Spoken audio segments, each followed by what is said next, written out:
How's it going, everybody? Welcome back into Earth Nerd. I am Bryce West, and today is going to be our Ultraman Arc so far video. So I did one of these for Boom Boonger whenever we got to the halfway point of that show, and basically this is going to be the exact same thing for Ultraman Arc. We're going to go through a bunch of the characters, talk about what's going on so far in the show, some of the power-ups, and see how I'm feeling about the show so far.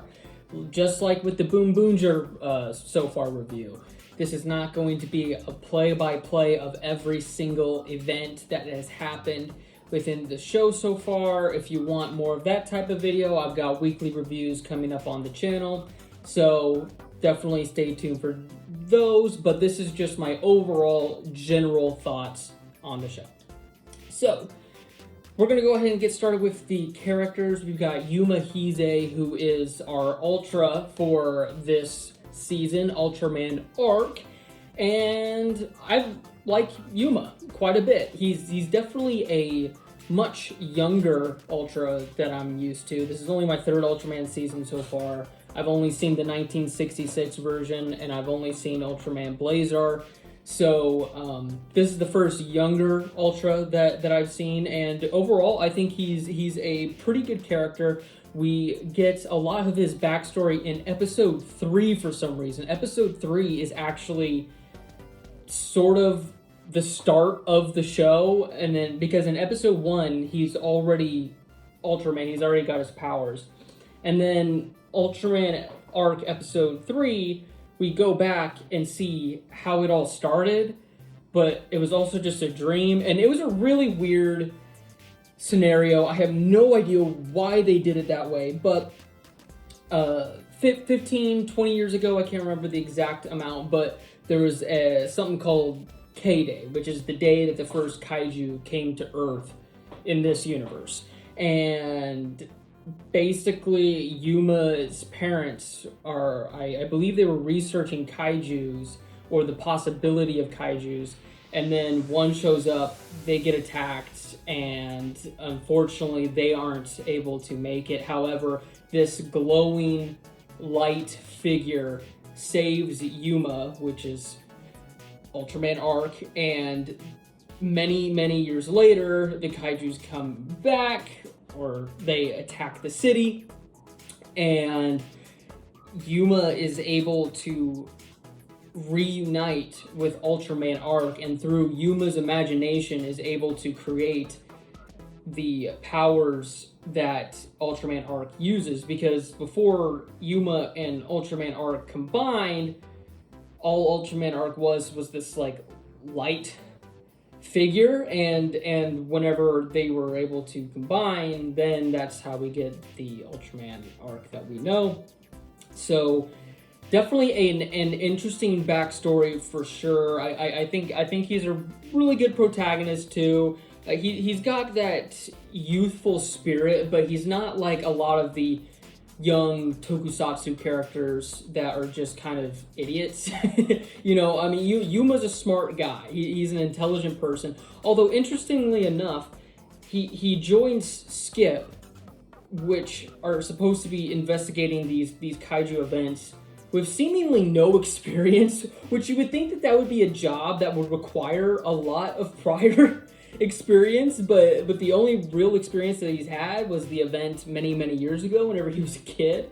So I thought that was a little bit weird, but overall I do generally like Yuma as a character.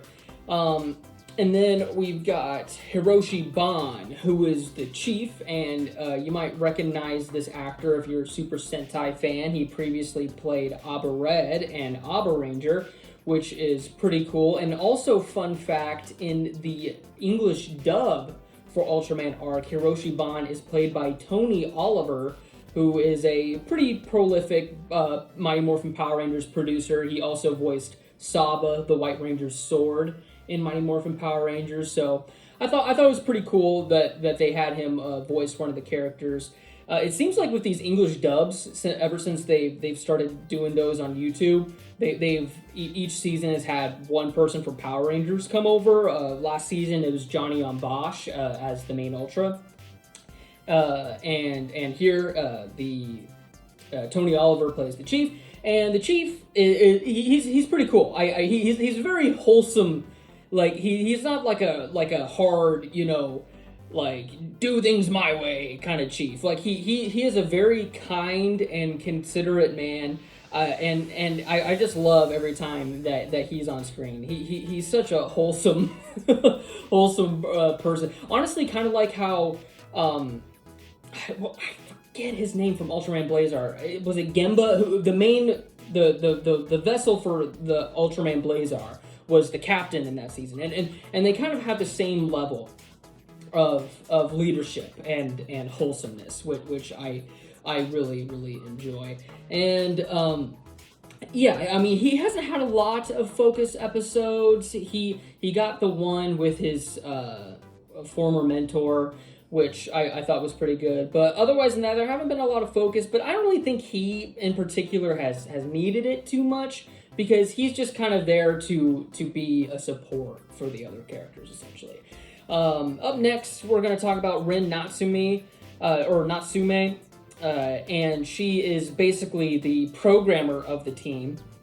And unfortunately, I think that she's probably the least developed. She kind of just falls into the trope of just, she's the girl on the team, which is not that, I mean, I wish they were doing more with her, is what I mean to say by that. I wish they would give her more focused stuff, because I think overall she's a very interesting character, and she has had the best episode of the show so far with her and her former teacher, and that sort of, unusual toxic relationship that was between those two, and the acting between Rin's actor and the professor's actor was absolutely insane. Like, they did such a good job with that episode, showing why she initially cared for this man, and then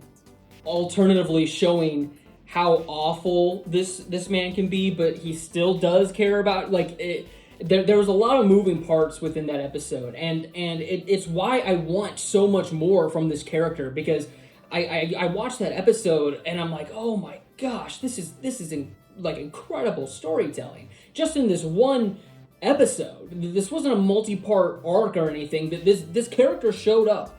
The professor showed up in just this one episode, and they were able to tell such a crazy, incredible story between these two. And then they just don't really give her a lot more to do. Like, every once in a while she'll solve some problem, because she is the computer person on the team. But other than that, she just doesn't really get that much to do, which really stinks, because I think she quite possibly could easily be the best character in this show if they gave her more focused episodes. So we're only halfway through the show so far, so I'm hoping that we'll get more later on. But yeah, I'm a little disappointed in Rin's character, but that one episode that she got was the best episode of the show. So now we're moving on to Shu Ishido. He basically is a somebody from the science division of the GDF, and he came on to help out with things going on at Skip. And there's definitely a lot going on with this character, and a lot that we don't know really what's going on. like we know there's stuff happening with this character, we just don't know what that stuff is. We know that he's doing some shady business with the GDF. We know the GDF just in general is up into some shady business, and really he works for them. He's a correspondent for the GDF helping Skip, and we got to see a lot of that in the clip show where he was making this report for them. And these ominous camera angles of oh, what's he actually working on? What is he actually here to do? And besides all that, he is just also a really fun character, with his whole obsession with coffee. But then, whenever he's not talking about coffee, he's really just this hard, let's get straight to business kind of person. And so, Yeah, he's definitely a very weird, interesting character, but I definitely like Ishido, and I'm really looking forward to see what truly is going on with him. And then lastly, we have Yuppie. Yuppie is fun. You know, just the robotic assistant character for the show. A lot of tokusatsu shows have this, and they don't really utilize Yuppie that much at all. In the first few episodes, they were using Yuppie quite a bit, and it feels like here recently, Yuppie just really hasn't had a lot to do.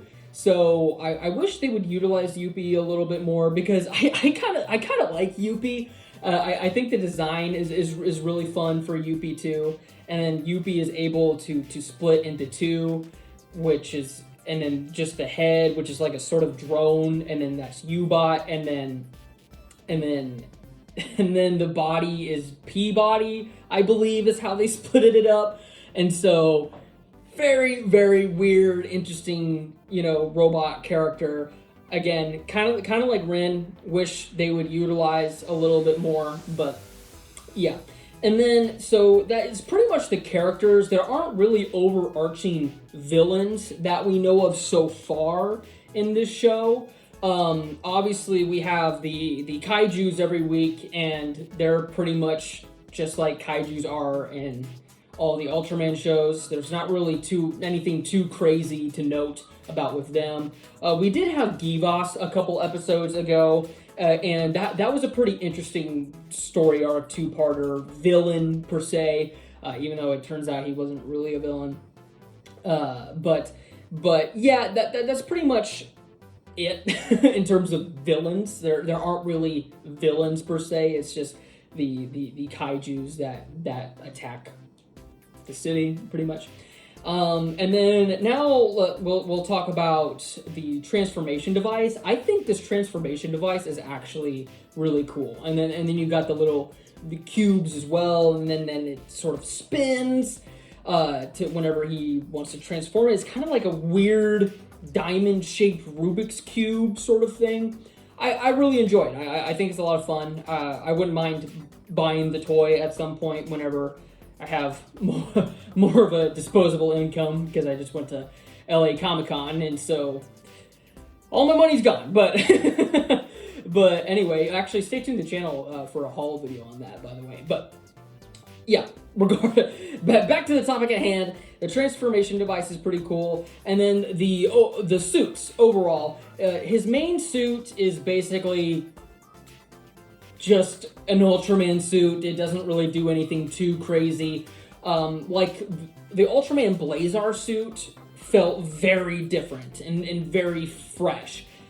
The Ultraman Arc suit, it looks good. I like the suit. It's just, it looks pretty much like every other Ultraman suit. Here in 10 years, you show me a picture of all the Ultras together, and then it'll probably take me a while to find it, So, and then he has two power-ups so far. It's, I believe it's a sun power-up and then a moon power-up. Both of those look cool. It adds a little bit of differentiation to the suit, with the orange and the blue sort of chest pieces and accents, and so yeah, I like the suits, and I like the power-ups. It's just his main suit is kind of samey.